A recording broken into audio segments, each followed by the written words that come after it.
This hourly segment is sponsored by Garden Sense, airing Sundays 12 noon to 1 p.m. One station making history every day. Chicago, Chicago. Now, Jake Hartford. 89 WLS.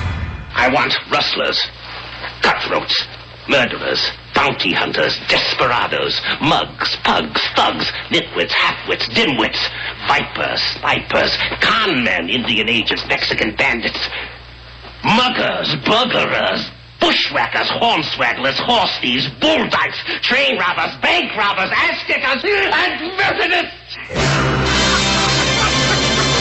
Could you repeat that, sir? I'm the only pawn in the game of life.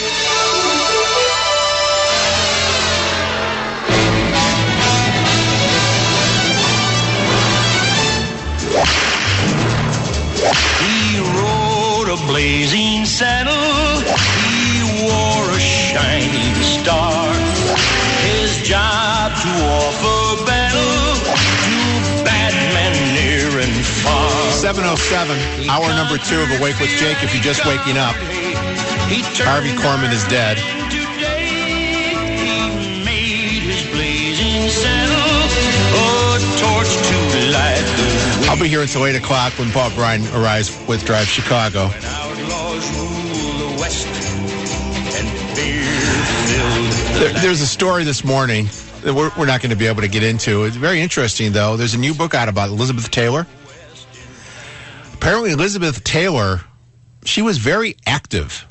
You all know about the marriages? Well, before she got married, she had, some, what do they call those? Trysts, whatever the word is. In 1948, this is before John F. Kennedy became president. I don't even know, was he senator back then? I don't know. I have no idea. She had a three-way. Her, JFK, and Robert Stack. I know. They were all skinny dipping, and it went from there. Anyway, 591-8900 is the phone number. Greg in Brookfield, what can I do for you this morning, Greg? Hey, Jake, how you doing? What's on your mind? I don't know how you followed Elizabeth Taylor, Robert Stack, and JFK, but try. That's a tough one. Going back to that vice presidential debate. Okay. I just love the fact that the left feels that they've actually won that debate, and you have a guy, Joe Biden, saying that the Republicans or conservatives have charged these two wars against Afghanistan and Iraq on the credit card. And the guy looked in the camera a number of times and say, "Who are you going to trust?" Well, go back and look at the votes. The guy voted for military action on Iraq and Afghanistan. It's Jake. I mean, it's become laughable where they should just pull these debates off the air because it's just a sideshow.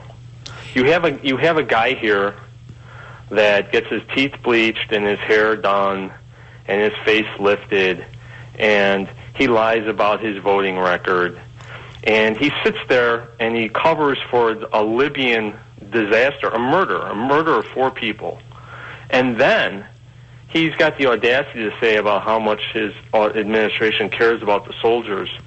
They send a form letter to the soldiers that got killed in Afghanistan. Yeah, we talked about this week. And they deliver it by UPS or UPS truck. Yeah, the family down in Houston, Corporal Joseph Logan, they got this form letter 4 months after he died. He died in Afghanistan in January. They got the form letter in January, 4 months later after January, and it was delivered by UPS truck. These guys, and I hate to say it, but you know what? These guys are the worst administration in history. And the interesting thing is, in all of this, I've got to believe that the Clinton camp, Carville, Mr. Clinton, and Hillary, have got to be fuming about this because they basically threw these guys to the wolves. They said, "Oh, we didn't know." Biden knew because you had a session of Congress talking to Lieutenant Colonel Woods, telling them that they needed more security. Yeah, but here's what Biden is saying. Here's how they, and I said this yesterday when I was, John Cass and I are filling in for Bruce and Dan while Bruce and Dan are filling in for Donna Roma while Don is recovering. But what they said yesterday was, well, it wasn't exactly, they weren't asked for security. By they, it wasn't, Joe Biden wasn't asked, and the president wasn't asked, and now they're saying the White House wasn't asked. Yeah, but Jake, I understand they're making a big distinction that, and I don't buy their distinction. One last thing. Here's the thing I don't buy about it.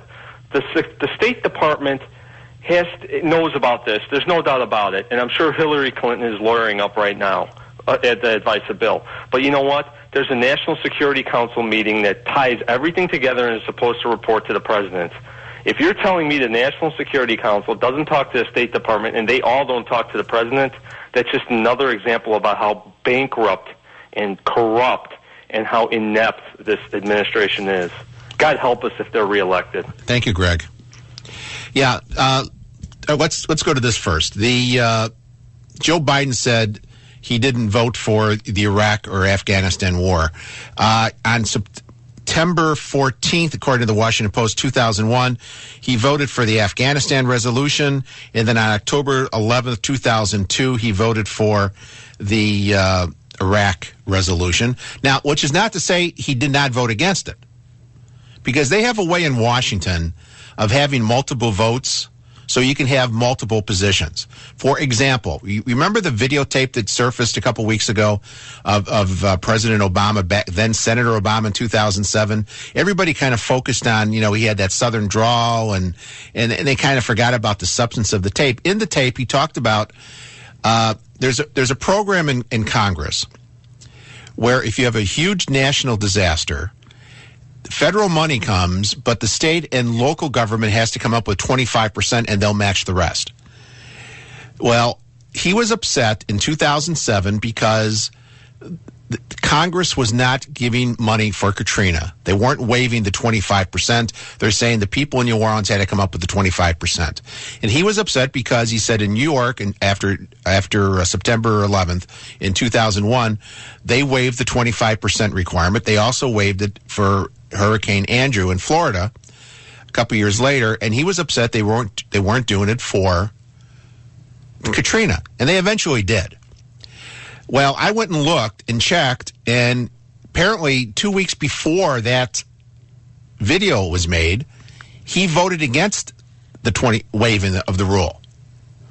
However, and the reason he did that because it had to do with the Iraq War, funding of the Iraq War. However, they had another vote where he voted for it. So he's on both sides of the issue there. So he can say, yep, I voted for it, or he can say, I voted against it. And I'm guessing in Biden's case, it may be the same thing. Now as a postscript, the whole thing about the 25% and waiving the money for Katrina and everything, President Obama, now that he's president, he had the opportunity to push for waiving of the 25% rule when Joplin, Missouri was wiped off the face of the earth. Remember the big tornado down there? Series of tornadoes? He wouldn't waive the 25% for them. Just saying. Paul in Lake in the Hills. Hey, good morning, Jake. How are you today? I'm fine. Hey, I'm going to try to connect a couple of dots here, and I don't think I've heard this one before, unless I missed it somewhere, which is very possible. Biden's comment about how he didn't and Obama didn't know anything about the security issues in Benghazi.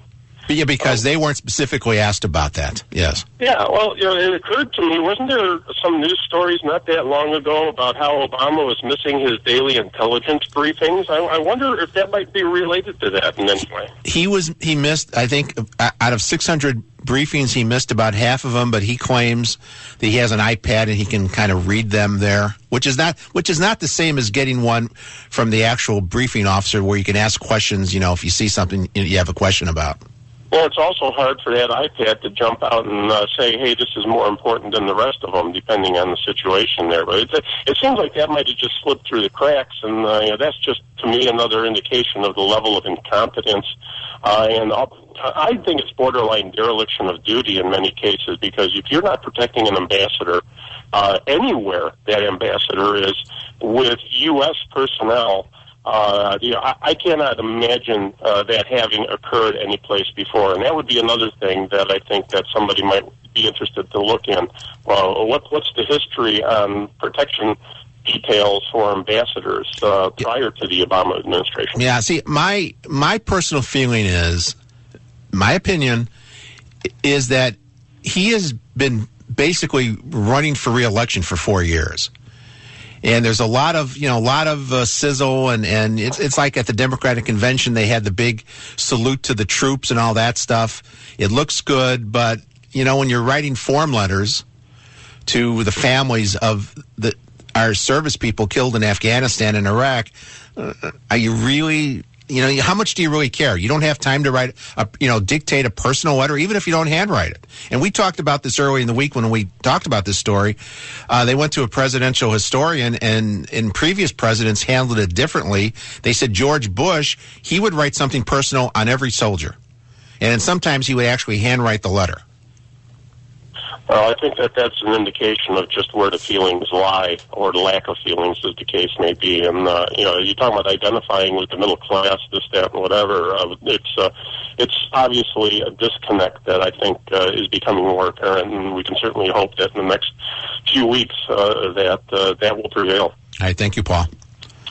Now, as far as you're talking about, the embassy and security, and there's a whole red herring here about Congress voting to cut the funding for embassy security. It came up yesterday at the White House at the daily press briefing.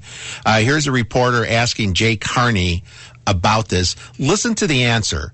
And I heard this, my blood started to boil, and then it gets political at the end. Listen to this. You say on Libya that basically the buck stops with the State Department on security, then it doesn't stop at the White House? Well, that's an unartful made-for-television phrasing, Ed, but the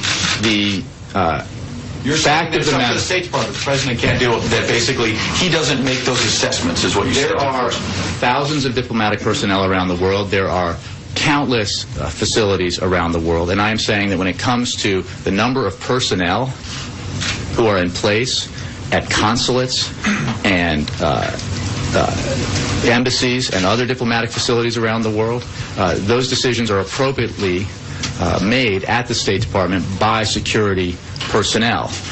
When it comes to funding, this president fights to make sure that embassy security and diplomatic security is adequately funded, make sure that funding is restored when efforts on Capitol Hill are made, principally by House Republicans, including Congressman Ryan, to slash it in order to cut taxes for the wealthiest 2% in this country. You bet. That's the president's responsibility. And when we come back, I'm going to explain what's wrong with what he just said. 7:19, back after this.